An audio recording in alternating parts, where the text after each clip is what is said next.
You're listening to Trek.fm. Want to join in the conversation and share your thoughts on this episode? Join the Babel Conference, our listeners' discussion group on Facebook. Just type BABEL into the Facebook search field, and we'll look forward to seeing you there. This is Steve Sansweet of Rancho Obi-Wan, and you're listening to the 602 Club.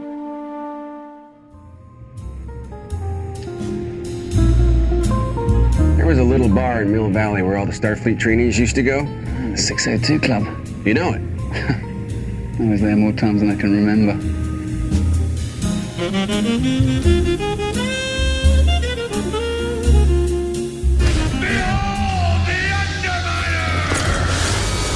Watch after Jack. I thought we were gonna go. You heard your mother. Trampoline me. We meet again. Superheroes are illegal. We want to fight bad guys. It defines who I am. We're not saying you have...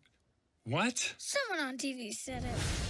In a world where superheroes have been outlawed, one renegade podcast decides, well, screw it, we're going to talk about them anyway. That's right, the 602 Club is here to talk about The Incredibles 2, and we have waited so long, and I'm so glad that we have back to talk about The Incredibles, just as we did with the first show, Christy Morris. We're breaking the law. I'm okay with it. Yeah, I mean, I think I'm okay with it. So, no, I'm super excited to be back.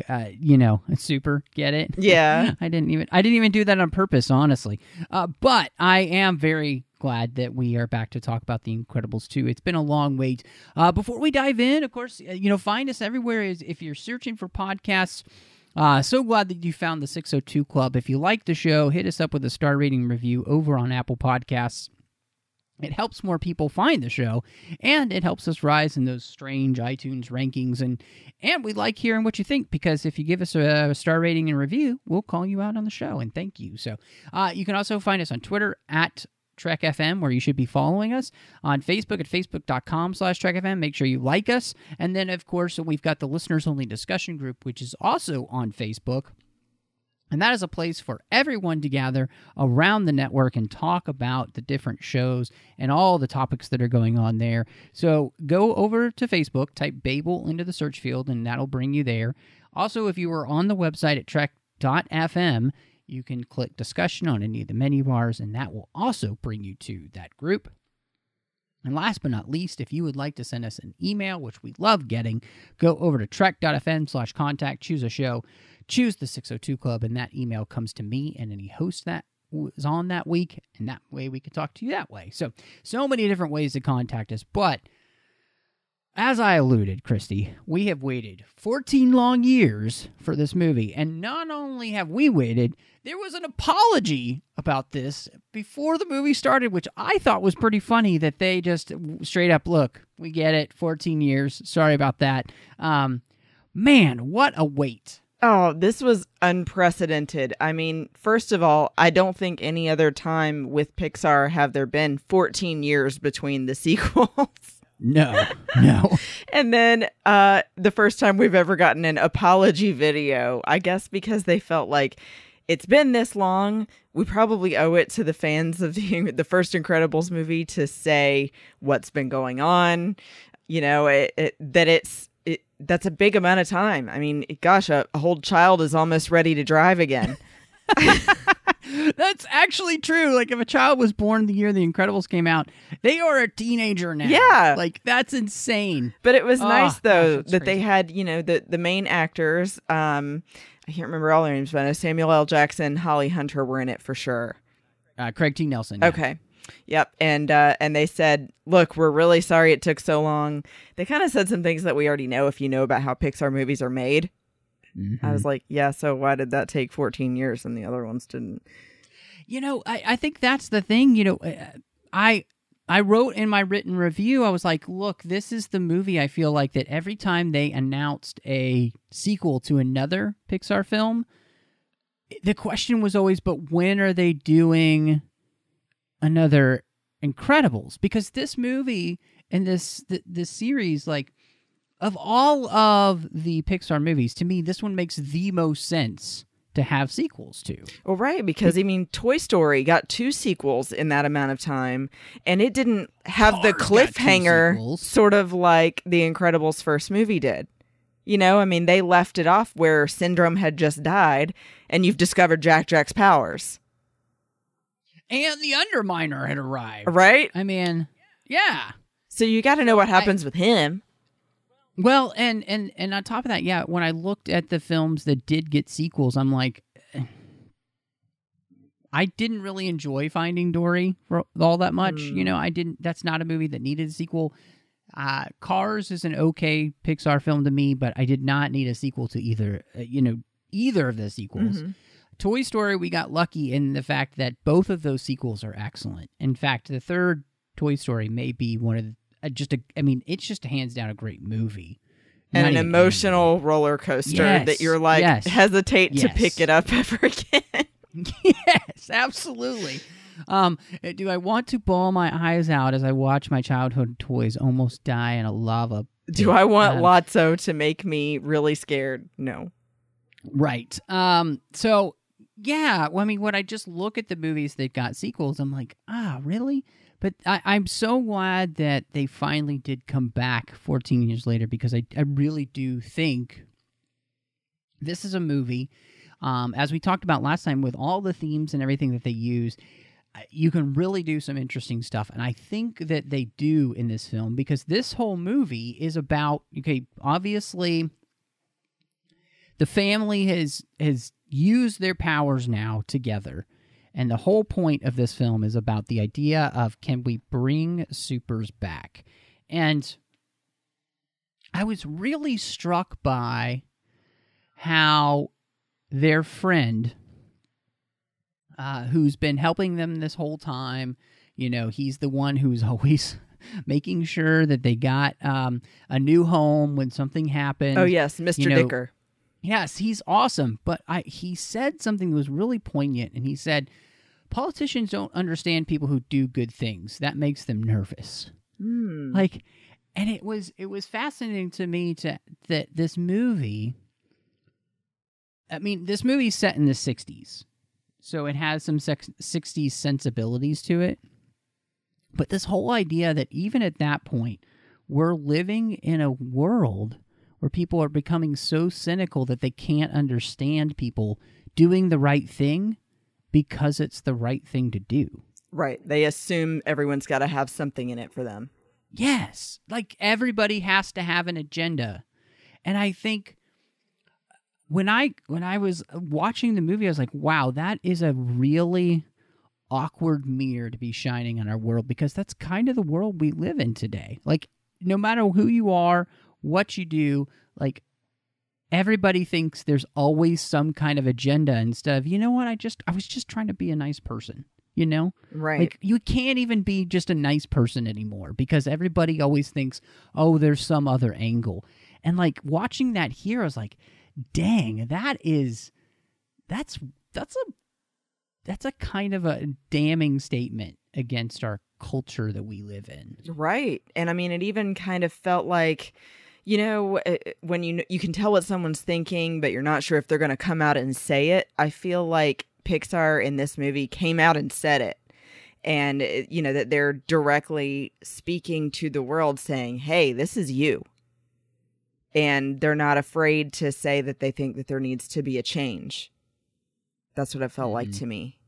Yeah, absolutely. And because specifically this whole idea of, like, people don't, your politicians and just people in general don't understand people who do good things. Like, we do kind of live in this world where it has become a place, I think, we're so driven by ourselves and kind of the selfishness that we, and this cynicism, that we don't do the good things that we could do just because they're the right thing to do anymore.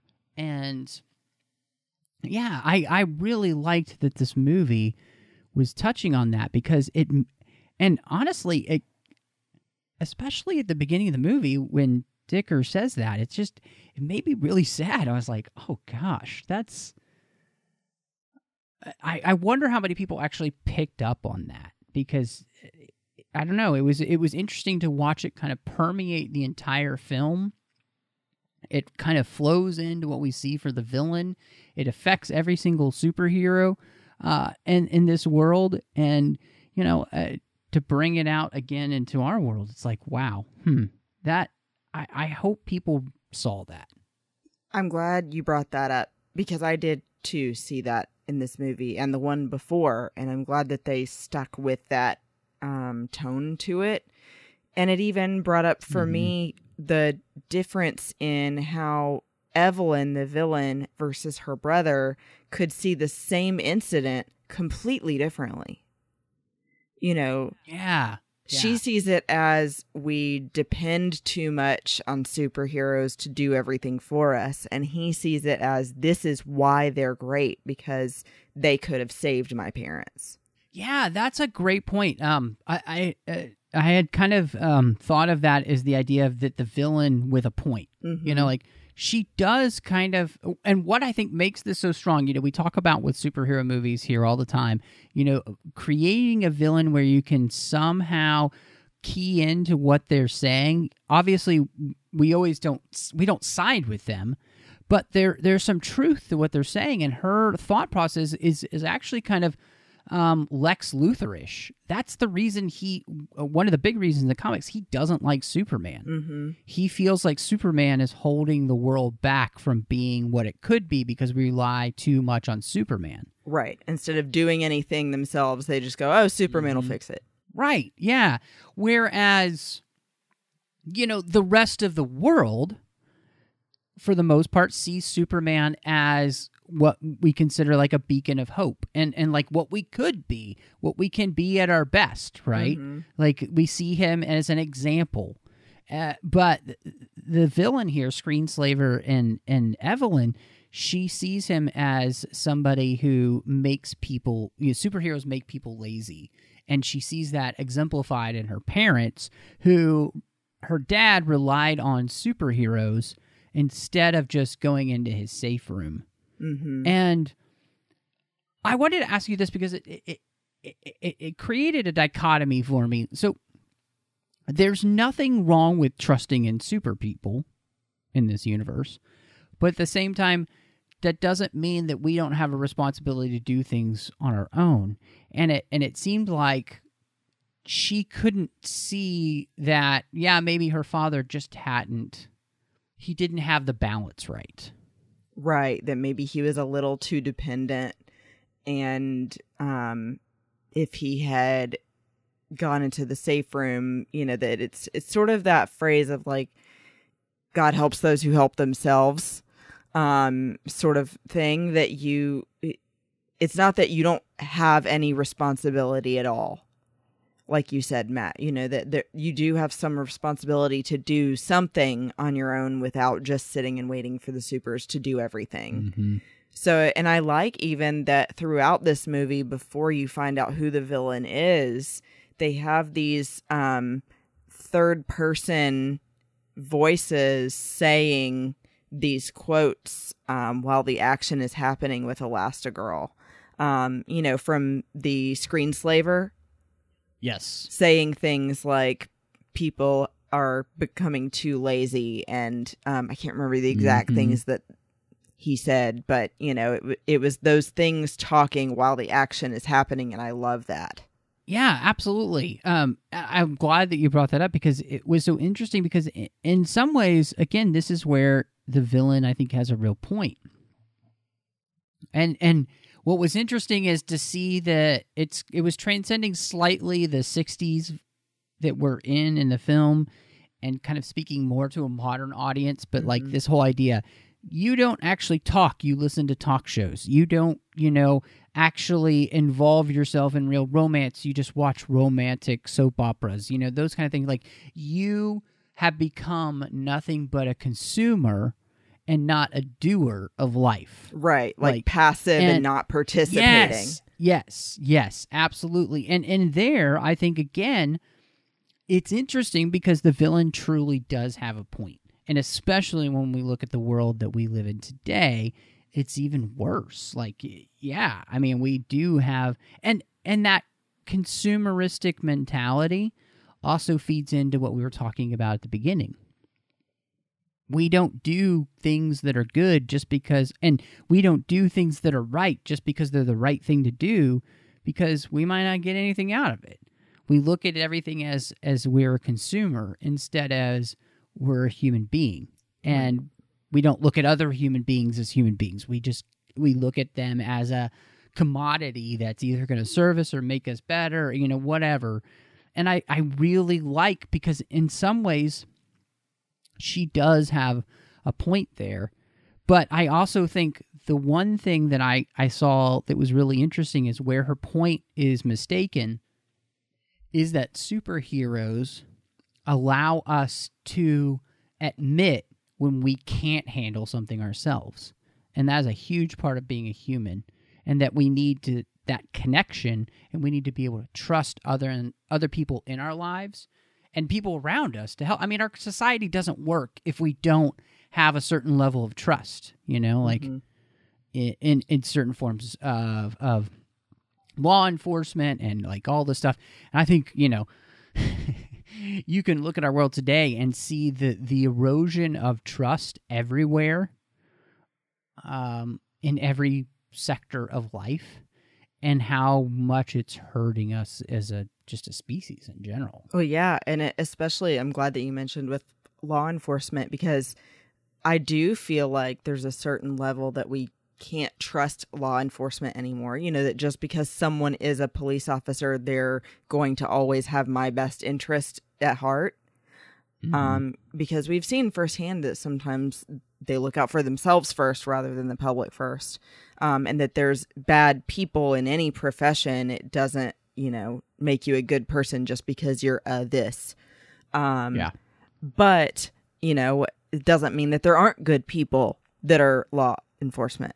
So I like that this movie really brings those things all to your front of mind and says, you shouldn't distrust everyone, but you shouldn't trust everyone either. There's an answer somewhere in the middle.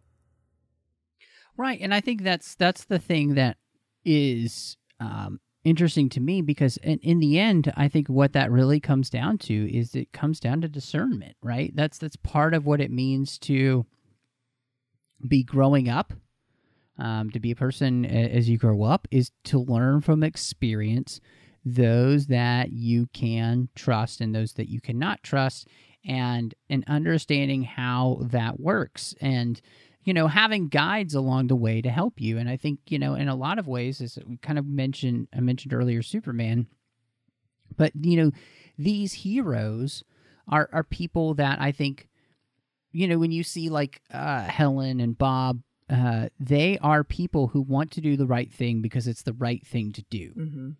And that was also an interesting point, because the juxtaposition between Evelyn / screensaver and Helen / Elastigirl, Evelyn says, we could have been friends if it hadn't been for all those morals and values that you've got. Mm-hmm. And that's what separates them. Like, Evelyn is the quintessential consumerist in some ways. Like, she completely 100% does not trust anyone or anything. Everybody is out. She has to take care of only herself. Mm-hmm. Whereas, Helen on the other side is somebody who completely believes that we are here for each other. Right. And that juxtaposition, I think, is fascinating. But part of that comes from Helen holding to these kind of classic moral standards of decency and behavior and love towards common, fellow mankind, mm-hmm. fellow people kind. So. And her kids. I mean, it shows too, like, she's been able to grow and have a family and is looking out for them, and in addition to everyone else in the world.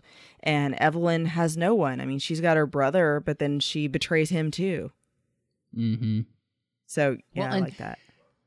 Yeah, no, and I like you bringing up her brother, because there was something really interesting that happened with her brother. When they first meet him, he has the line that you've seen in the trailers probably where he said, it's time to make some wrong things right. It's help me bring supers back into the sunlight. We need to change people's perceptions about superheroes. And I get what he's saying, because in some ways that's true. But to me, what was really interesting is how this movie was, again, mirroring our own world where perception is reality. Mm-hmm. Where that's not quite how it works. But in this world we see in The Incredibles 2, it's all about opinion polls. That's all that matters. As long as we get the mass majority of people on our side with opinion, that's what makes something right. And whereas whether or not these superheroes should be able to do what they do because it's the right thing to do, it's irrelevant. Really never comes in. Yeah, it's irrelevant, which it was really interesting to see how this is playing out, because in the end, opinions don't make something right or wrong. Mm-hmm. They're just opinions of the masses or the mob, right? Right. And so just because everybody says that it's the right thing to do, well, I mean, that kind of logic gives us Hitler. Or the whole thing that your mom always told you, if so-and-so jumped off a bridge, would you do it too? Yeah, exactly. Just because they're doing it doesn't mean it's right. Well, and I thought that, again, that's the depth to which they are talking about the world we live in and trying to get us, I think, to question the world we live in was fascinating. And just seeing that about, there is a sense where your perception, how you see the world, just your eyes in general, what they show you, it makes your reality. But when it goes to the being at this level, that's just, we know that's taking it too far. And so that's the real difference I thought was fascinating as well, is that, Elastigirl, Mr. Incredible, Frozone, and a lot of these other superheroes, what they hold to is a classic moral standard, that the reason that they do what they do is because it's the right thing to do. Mm-hmm. And that's their call. I should help people. I have the ability to help people, therefore I help people. And what I think is fascinating too is when we look at that, it goes farther than just like, oh, well, I don't have superpowers, right? But how then what is it within my means to be able to help others? Mm-hmm. And I think that's the beauty of seeing these superheroes and the example that they set. They have these specific skill set that I don't have, but what's in my skill set? What's in my wheelhouse to be able to do then to help other people? Yep, I agree, absolutely. So I wanted to ask you about this because this is something that I found really interesting, is from Mr. Incredible to Mr. Mom. And I thought it was kind of fascinating to watch. As I mentioned earlier, this is a movie that is based in the 60s. And so the attitude that Bob has about being a breadwinner and being the man of the family and all of those things is very much based in the 60s. What did you think about the way the story played out with him going from being the person who defines himself kind of as being Mr. Incredible to being a person who truly makes that transition we saw in the first movie, where it's more about him being a dad? I wasn't at first really happy about the way that they did this transition, because at first it came across really preachy of the overly feminist agenda. So it felt very much like, well, he just can't stand it that his wife is better at something than he is, and he's just fighting at every step of the way that she's going back to work and he has to stay home with the kids. And that kind of rubbed me the wrong way. But I do think that it's a good thing that they're showing that Elastigirl is powerful on her own as well. not that she has to work alone, but that she's every bit as capable as Mr. Incredible is. And that he then realizes what she was saying back in the first movie, that this is your children's lives and you're missing it. And he realizes, you know, after all his lack of sleep and everything with trying to cope with being a stay-at-home dad at first, he sees, oh, I'm not looking deeper at the situation and how I could be a better father to my kids. And so then he realizes and talks to Violet. I love that one-on-one moment where he says, I didn't realize when I told Mr. Dicker about Tony that you liked, that, you know, him wiping Tony's mind would then affect you like it has. And he said, I did not think about that. And I'm so sorry that I didn't think about how that affected you and our relationship. And she realizes, wow, my dad is saying I'm sorry. And then he's helping his son with his math homework. Whereas before, I think he really just left everything to Helen and went about his day. And then, you know, he's learning about Jack's powers, and that Jack was the star of this movie. It was so funny. The fight with the raccoon. I'm just throwing that out there. Oh my gosh. So good.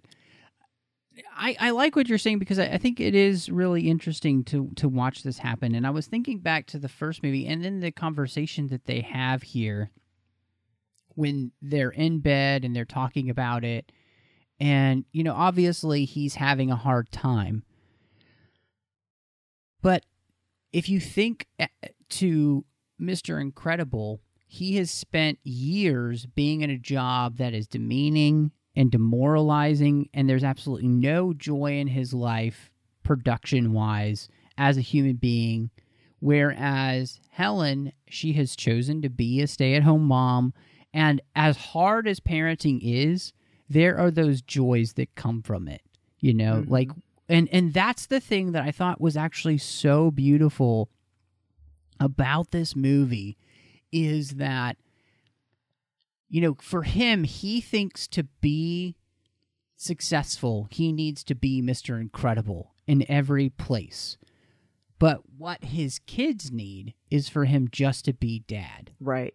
And he then gets to experience the joys of what it means to be a parent like this, to help your kid with their homework and see them finally get it, to have a one-on-one with your kid when they didn't necessarily want it to open up, but they finally did. You know, getting to watch your child who's a baby start to do things like take their first step, or here, you know, obviously discovering the fact that they have these powers and all. Right, Helen says you saw his first power. Yes. But I was so moved by a movie that took a father figure and really brought it home how beautiful and important it is for a father to be intimately involved with his children's lives, you know. Yeah. And it made me think of all the dads that I know. You know, I have some great friends who are dads, and I know that, you know, they get home from work, they've had a really long day, and they still make the time to play with their kids or help them with their homework and be active with them until it's bedtime, you know, even though they put in a full day, you know, like, and they may have had people yelling at them or, you know, all that stuff. And so I thought it was really neat to be able to see, I think, just a movie, too, that just celebrated parenthood and fatherhood and motherhood and family like this. And that just doesn't happen very often. And I thought it was pretty beautiful, especially since this movie came out on Father's Day. Right. It was kind of the perfect time for this movie to come out, and a really, you know, emotional in a good way movie for people to go see for Father's Day weekend. I really love those moments. I love that Helen also struggles with leaving. You know, she's sort of inventing reasons why he might need her to come back. She goes, I'll come right now. And he goes, no, it's fine. I've got this. And so then it also kind of becomes that thing, which I'm sure, too, just in a marriage in general, you don't want them to know that you've messed up. And you're like, no, I've got this. Everything's fine. We're fine here. How are you? And it was great, too, to then see, like I said, to see Jack finally develop and see all the things he's capable of. And, I guess they didn't notice it when he had the interaction with Syndrome in the first movie because he was way up in the sky, I guess. But his interaction, too, with Edna and getting his own suit. Yeah. was great. And I love that Edna says the thing that I've always joked about whenever I become a parent, that you can't just solve everything with a cookie. Yeah. She was like, that always ends in demon baby, and you don't want that. Yes. I mean, just that whole idea of you can't give your kid everything that they want. It's not good for them. Right. And I Edna always knows. Yeah, I always said that if I had a kid that every time they cry, I'd be like, here's a cookie. And that you can't do it like that. But yeah, Edna going through all of the different stages with him when they first meet, and she's just totally closed off. She's like, I don't do children. I am on my own. I am a fashion designer. It's not my thing. Gross. Children. Ugh. And I have a friend who is like that. She is totally not a children person. And then the baby she sees can morph and grows hair and mirrors her. And then she just kneels down and goes, fascinating. And then she decides to kick Robert out, let him get some sleep, and babysits. And I love that Robert, too, says to his kids, they go, you're letting Edna babysit? And he goes, I know I should be worried, but I'm fine. Yes. And what I thought was kind of beautiful about that is, again, what I thought was really cool is how the theme of the idea that we can admit that we need help. Bob has to get to that point. Mm-hmm. He can't do it all on his own. He needs help. And so he allows Edna to help him, and it makes all the difference. But I also thought that was kind of beautiful because, we saw in the first movie that Bob was helpful. There's that scene where he's having a great time at this new job, quote unquote, and he's helping around the house, he's helping the kids, and everything. So we know that he has done that before.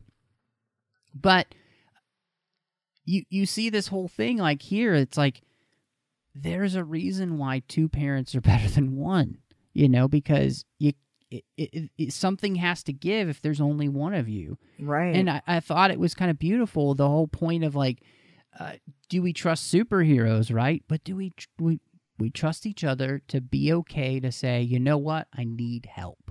I thought that was really nice. Yeah. And I love too that, and maybe not everybody caught this, but that Frozone is the one that says, I think you need a special kind of help because your child is exceptional or, a little bit different than other kids. Maybe you need someone who understands this situation better than other people. So that could also apply to families who, I have several friends who have kids with autism. And so a regular babysitter may not be the best person for them. They need to find someone who has experience with kids with autism because they, know their quirks better. And so I like that he's Edna is really the person you need to go to because your kid is a super kid, You can't call Carly back. Yeah. I don't know. There's just so much about this movie that I find fantastic in that. And so another thing that really stuck out to me and I thought was really, there's that little scene around the table after the Underminer incident has happened, right? And it's very funny because they're sitting at the table and they're having the argument about using their powers and all that stuff. And Dash is like, I have powers. That's what defines me. And Bob's like, wait, what? I heard somebody say it on TV. And it's just, what I loved is that, and I thought was really smart, is that Bob and Helen, they want their children to have the choice to be able to use the abilities they have. But they also know that their children don't have the ability or the cognitive ability to make that choice now, to choose who they're going to be at the age of 6, or even the age of Violet. I think she's supposed to be 14, 15. Mm-hmm. And so just this whole thing that I think is so smart in this film, like, allow children to be able to grow, to experience life, and get to the point where they're old enough then to make life-altering decisions when they are more fully formed, I mean, when their brains are finished developing, so, which is quite a long time. And I thought that was kind of beautiful, that they want their children to have this opportunity, but they don't want their children to be making this choice just yet. Right. And I mean, it is really funny that Dash says that, and then he's like, I got it from TV, because it does show that, he doesn't have that maturity yet. He's just spouting off things because he heard someone else say them. He doesn't actually know anything about that or know what really defines him. He's just knows that he loves to run. So I think that it's perfect that you said that. And that Violet, too, even though she has these powers of force fields and everything, she's still a 14-year-old girl that can't drive yet. Her parents have to drive her everywhere.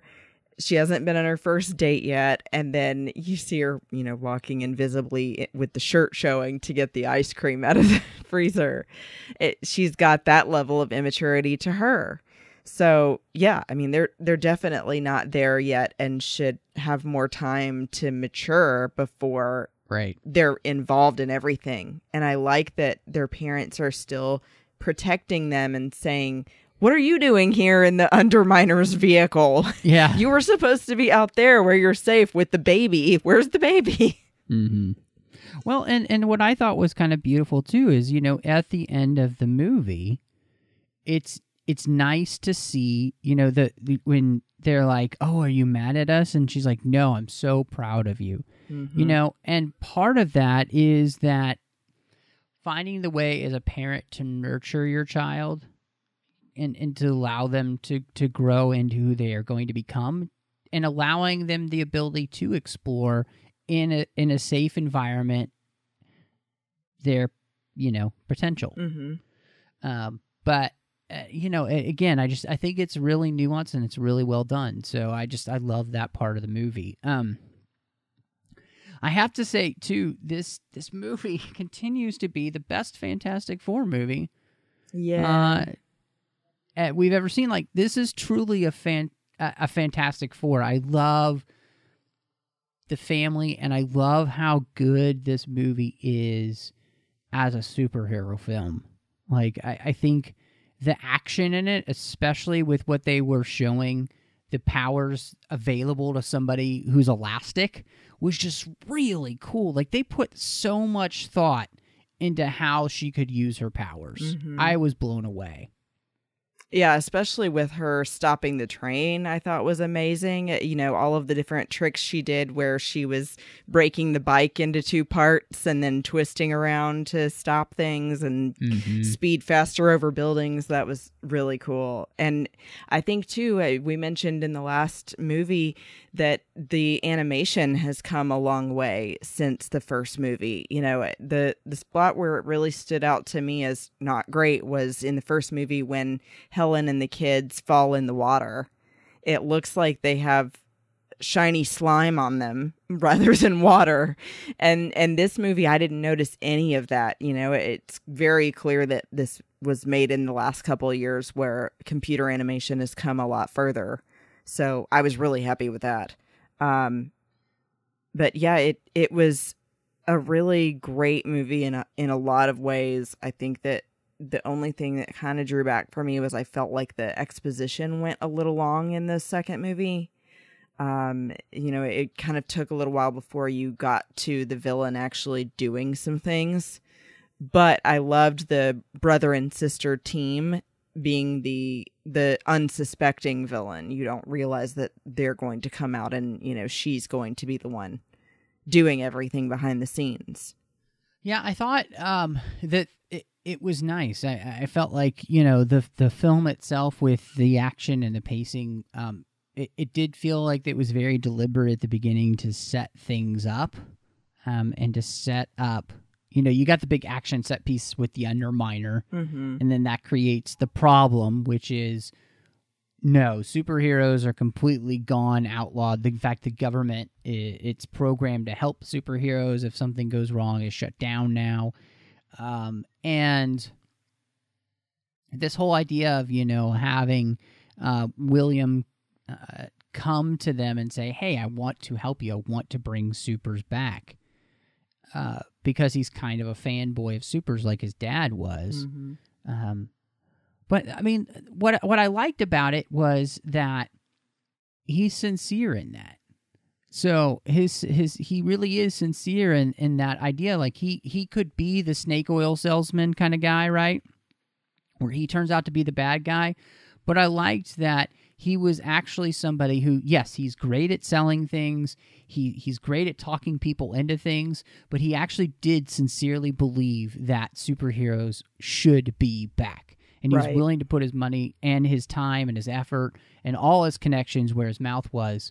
And so I thought that was great. And yeah, it was, I don't know, there's something about that struck me, and I really enjoyed it. So. And that there's one person in him that is not cynical. It was nice to see, it's sort of a fanboy come out of the supers when everybody else in the world at the time was angry at them for breaking everything. Yes. Well, and like what I thought was kind of interesting too about the movie, it's like this whole thing I think is fascinating to me, because the reason that superheroes, as we're talking about at the very beginning, are outlawed is because we live in this world where anybody trying to do good, we always put on them all of these other motivations. And it reminds me so much of so many of the superhero movies we see now. Like we're so far gone from the idea that people can help each other. And that we might need some sort of like help like this. So I mean that's pretty much what, Man of Steel is all about. That why his parents are so scared for him to come out into the world. They don't know how people are going to react. And then when you see in Batman v Superman, people don't react all that well. Right. But we see that in a lot of superhero movies these days. Like there's just there is this cynicism of the age that is kind of destroying our ability to enjoy life and storytelling, and like everything has to be so, I don't know. I don't even know how to describe it, but it's fascinating to me that this movie is kind of reflecting that. Yeah. And I'll tell you a quote that I love that I think will make you feel inspired as well, and that I hope everybody else possibly has heard before. It's from a chick flick, but there's a character in a Diane Lane movie called Under the Tuscan Sun that says, "Never lose your childish enthusiasm."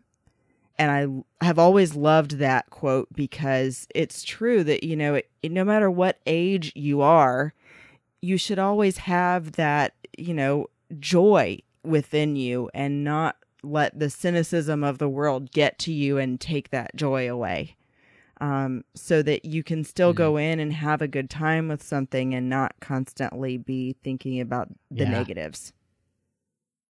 Yeah, I mean, I guess it reminds me, of the classic, Bible saying of faith like a child. Mm-hmm.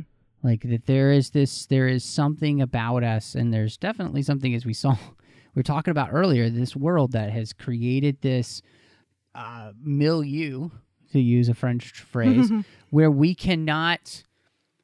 just can't, like, the world is so messed up, we can't accept people doing good and right for the right reasons because it's the right thing to do, and there's no agenda behind that. And we just, like, in Batman v Superman, where they say every action is a political action.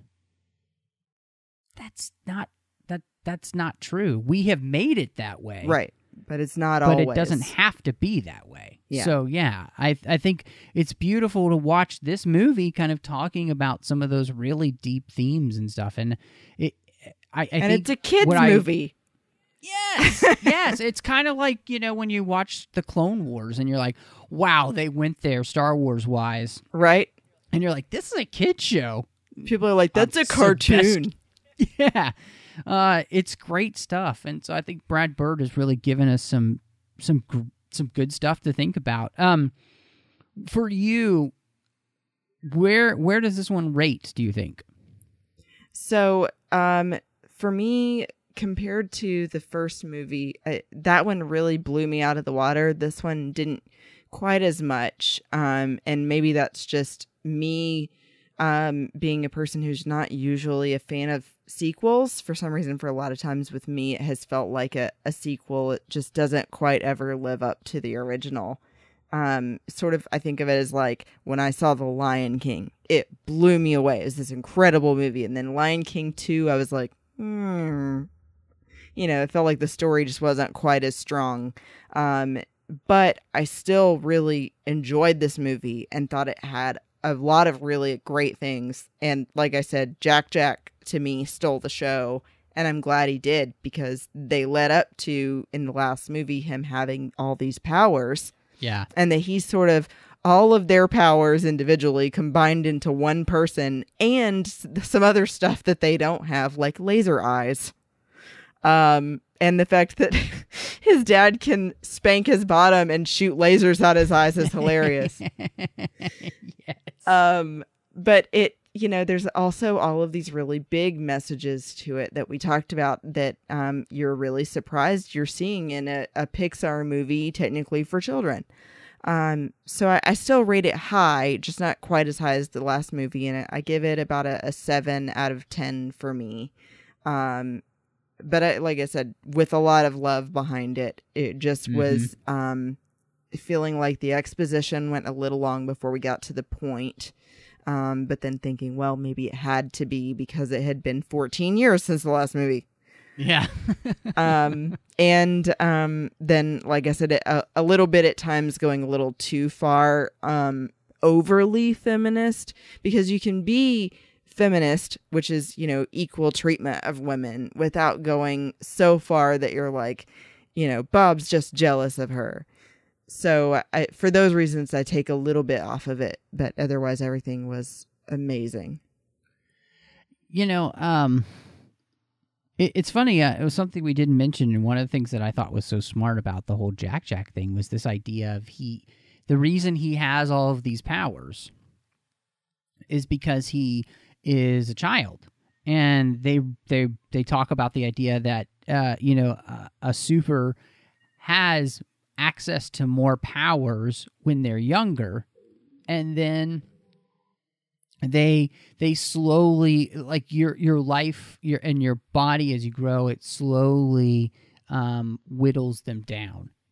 In the same way where we're born with all of this potential, and we kind of continually grow to where we have certain skills that we become better and better at, and some that we don't, and so I thought that was really kind of cute, the way that they talked about this whole idea of like, we're all born with incredible potential, like kids have the ability to learn other languages much faster than adults do. Good point. Because their brain is in development. And so it was awesome to kind of see that happening with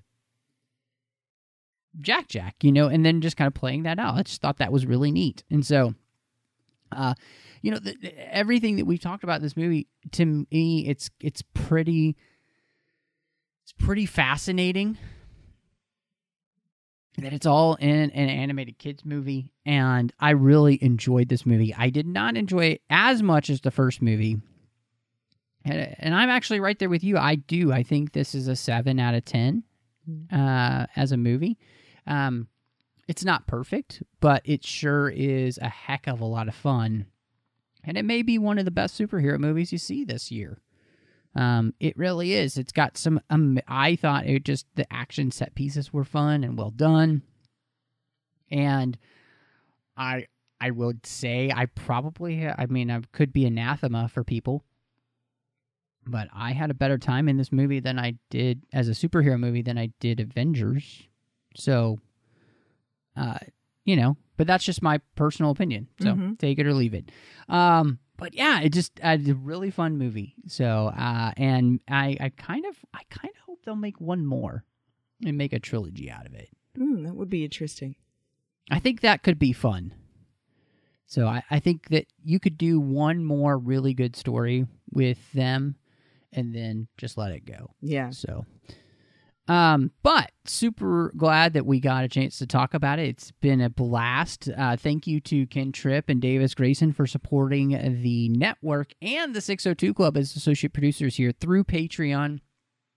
It's an expensive enterprise to put all this together, and there's no way that we can put all of the shows out that we do each and every week without your help. So go over to patreon.com/Trek.fm. See how you can be part of the team. We have some great contribution levels you can give at to get extra perks. But honestly, every little bit helps. It truly does. So again, patreon.com/Trek.fm is the place to go to find out more and to become part of the Trek FM team. Christy, thank you so much for coming back. It's been so much fun getting to talk through this with you. Where can everybody find you if they want to catch up with you about some Incredibles or see what's going on in the geek fashion world? Sure. You're welcome. Thank you for having me back to talk Incredibles. And you can find me on Galactic Fashion, the podcast I host monthly with my friend Teresa Delgado. And we actually just went through all of our updates after both of us got to meet Ashley Eckstein again at her book signing. So if you guys have a signing in your town coming up, make sure you go to that. You'll have to be there early because they give out a limited number of wristbands, and you have to have the wristband to do the signing. And we're going to be talking about, they've teased a Clone Wars collection coming up soon. Woo-hoo! So we'll be talking about that before long. But anyway, stay tuned for that at Galactic Fashion Pod on Twitter and Galactic Fashion on Instagram. And then you can find me personally on both of those at Bespin Bell.